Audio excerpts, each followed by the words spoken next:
La salle de réunion de l'hôtel Christina à Berthois a servi de cadre de rencontre pour les acteurs de la filière bois du 2 au 3 décembre 2020.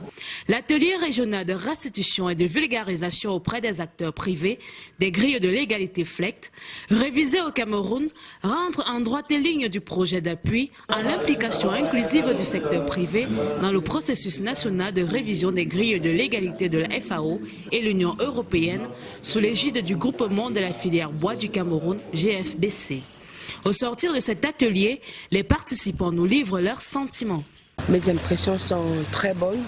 Au départ de la qualité des interventions, la qualité des représentants. Le travail a été effectué de main de maître par notre consultant.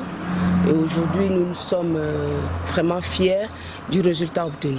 En fait, après la signature de l'APV en 2011, on s'est rendu compte au niveau du groupement de la filière bois, qui représente 70% des exportations au Cameroun, que la mise en application des grilles était vraiment difficile. Il y avait trop de pièces intermédiaires, trop d'éléments intermédiaires. Nous avons attiré l'attention de notre administration du ministère de tutelle et nous remercions ici la FAO de nous avoir accompagnés à réviser ces grilles.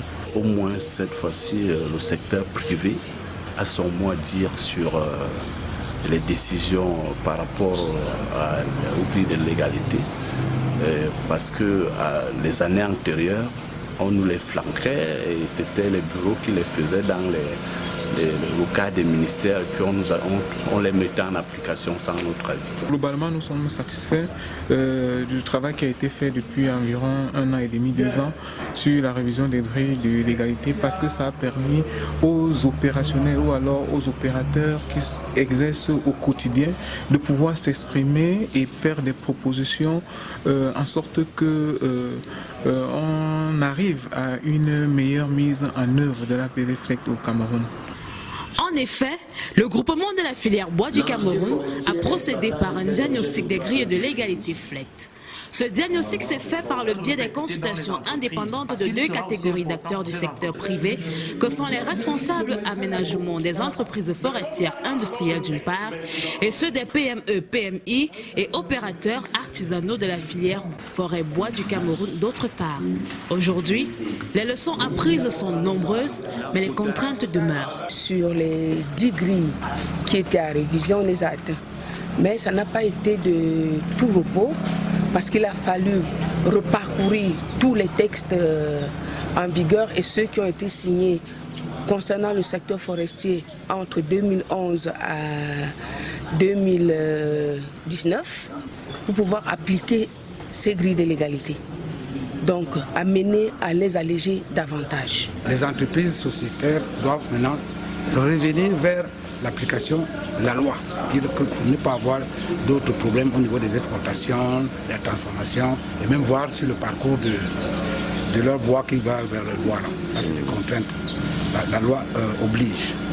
Il serait souhaitable d'être accompagné par l'administration pour la mise en application de la grille sur le terrain. Le groupement de la filière bois du Cameroun a dressé un diagnostic harmonisé des grilles de légalité pour le secteur privé et ce sur la base des résultats de l'étude de bilan sur les évolutions du cadre juridique et réglementaire applicable dans le secteur forestier, avec la collaboration des 3 groupes d'acteurs, administration, secteur privé et société civile.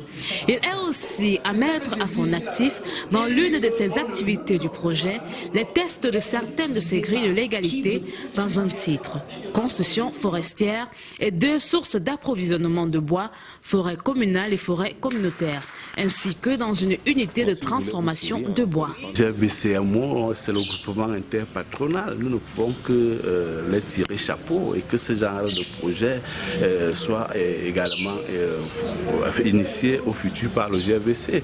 Parce que les gros poissons ont l'habitude de manger les petits, mais ici maintenant nous nous rendons compte que les gros poissons tirent plutôt les petits vers le sommet aussi. Aujourd'hui, nous sommes arrivés à la conclusion selon laquelle il faut bien une grille de légalité adaptée aux artisans et aux PME de la seconde et troisième transformation du bois au Cameroun. Nous voulons profiter donc de cette occasion que vous nous donnez pour dire toute notre reconnaissance au GLBC et aussi notre disposition à travailler ensemble pour le développement de la filière bois au Cameroun.